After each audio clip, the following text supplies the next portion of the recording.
All right, good morning, everyone. So Saturday morning is one of the blessings I look forward to. Me and Mr. Robert usually, get together Saturday morning early, and we do stuff together. We do some training. But I wanted to discuss something with you, and who better than the person who's super good at it? I don't know, already know we're talking about it. So the lesson that I've been going through myself is it's called the grace and the truth. And why is it so important as teachers, as fathers, as husbands, as brothers, as men that we are, that we should have enough grace and truth in order for us to our lives to be balanced, right? And to create more joy for ourselves. Not necessarily happiness, because in my opinion, happiness depends on other people, but joy has to do with private victories and what your belief system is. And one of the things I think you're always good at is speaking your truth, right? So which meant was you were, I like to say as you were a master of saying no. And now I'll tell you, and I want to make sure that comes across because I'm jealous of that.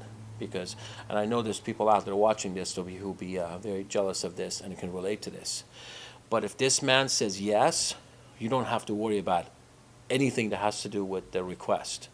It will get done, you'll be reported, and you know what's going on. He'll tell you what the progress is, and you know what I mean? The whole thing is done. But if he says no, then you know that he cannot do it at this time. And I know that's how you operate it kind of like all your life. But what has been your experience with that? What made you kind of do this way, and why are you that way? And by the way, we didn't rehearse this. We just kind of showed up and I said, Mr. Robert, come and sit down. And but we talked about this before, right? We have talked about it before. First of all, thank you. I appreciate just being recognized that that's something that I'm good at because it's important to me.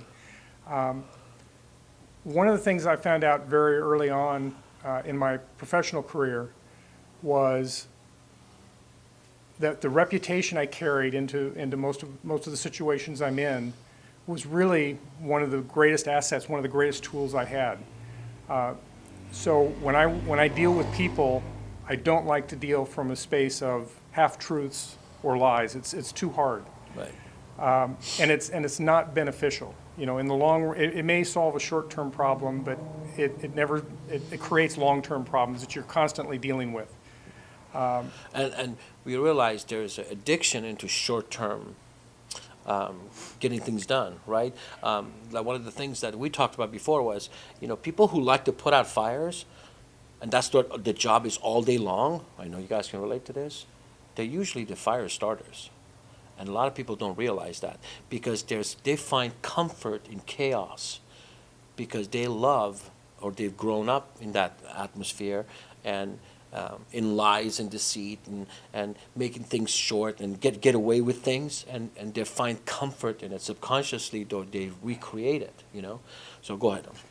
So that's kind of a pattern, I won't even say a pattern. It became a pattern, but it took quite a while. It was just something that I gave a little bit of extra attention at the beginning. It did take a little while for people to begin to understand that that's what I was doing because, as you pointed out, sometimes saying no doesn't come across the right way. But if you say no because you can't live up to the standard or you can't meet the request, two things happen. The first thing is you find a way to say it with inner confidence and humility. You're not trying to upset somebody, but it's just something that you can't help with at that time. Right. And I'm glad to hear that the experience you've had with me has been that you understand that now. Oh no, and that by far. And like I said, there's a part of me that's totally jealous of it, and I want to be able to because you say no so graciously and with some with such explanation that it's not rude. It comes totally out of love. It doesn't come from I don't care. Like, I don't have time. I don't have to be bothered with this. But it totally comes from, like at this time, I cannot commit myself 100% to produce the results that you're after, right? I mean, Yes, look sir. at that. I mean, I don't know if I could ever say no to people. And I volunteered and said yes to so many things and did them half-ass, And now thinking, oh my God, what if I had totally commit myself and said no to the, so instead of, this year, one of my goals was, I don't want a to-do list.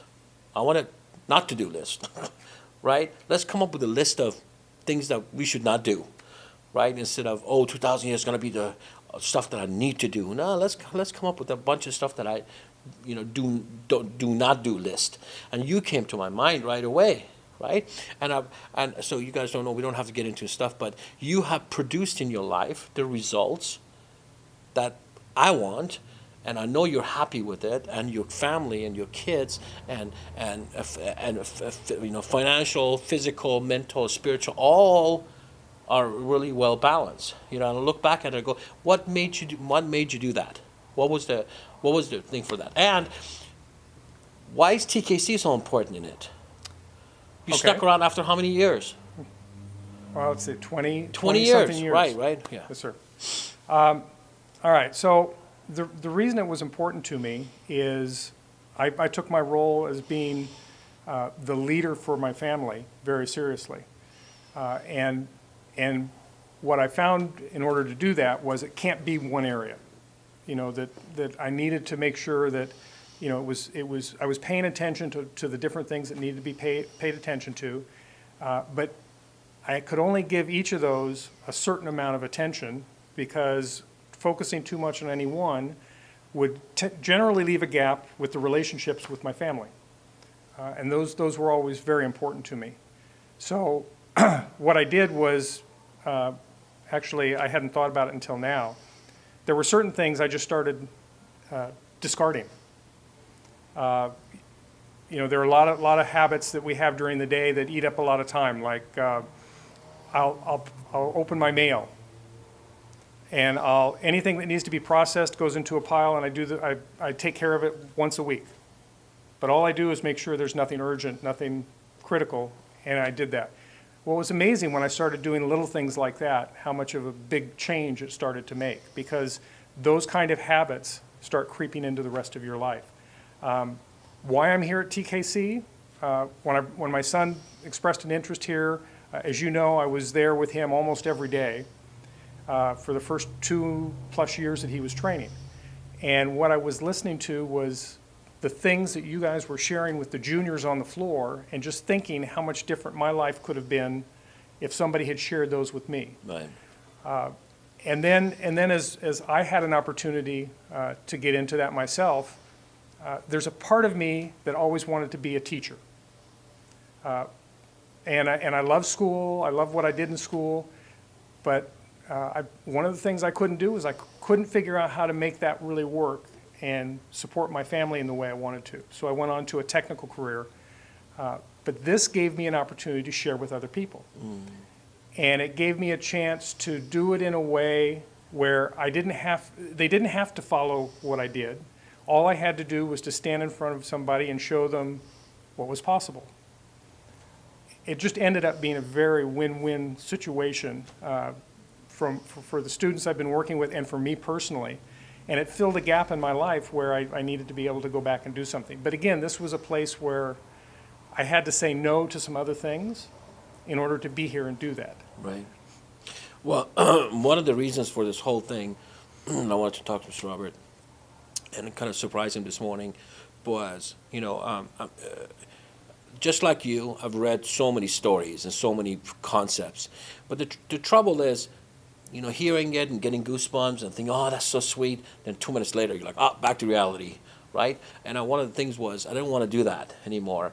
And I read that whole story again about the diamonds in the backyard, which is a true story that, Tony Robbins talks about, that this guy in Africa, goes out, hears that there's diamonds everywhere in Africa, and, gets rid of his family and sells his farm and go look for diamonds. And after 20 years, loses everything, comes back and finds out the biggest diamond mine was found in his own backyard.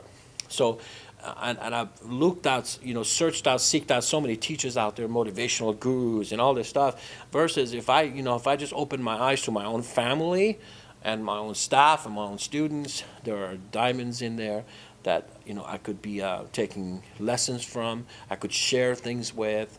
It's already here, just like Rumi says, he says that in poetry that the lover you're looking for is already here, that it's not out there. It's not about the other person. And the day I realize that it's all about me and not about the other person and my conversation and my language, then I will grow, And but I wanted to thank you, and I wanted to surprise you. But this will be the kind of thing that I like to do, just to talk about people. And the lesson for today is learn how to say no. But you got to be able to have something important in order for you to say yes or no. If you don't have anything important, if you're not working towards something important, then everything could be a yes. And no will be an instant without thinking. But the only reason I think you say no, because there's a bigger yes inside of you. Absolutely. Right? Absolutely. Yeah. That's the key word, right? Only to say no when there's a bigger yes inside of us. And if I can, that's also a good way to to gauge yourself, is to make sure you've got that bigger yes, because if you don't, you can go anywhere, right? You need that direction, and that bigger yes, maintaining that bigger yes for myself has always been really the key thing in my life, to making sure I feel like I'm progressing, like I'm happy, like, the satisfaction is there. But as soon as that bigger yes starts to fade and doesn't exist, then that all becomes more challenging and less directed. Absolutely. Well, I appreciate your time. Thank you, Saturday sir. morning. He doesn't know, but we're going to make this every Saturday morning kind of thing. We're going to get together. Anyway, so would you turn that off? Yes, sir. So thank you, everyone, and I look forward to talking to you next time.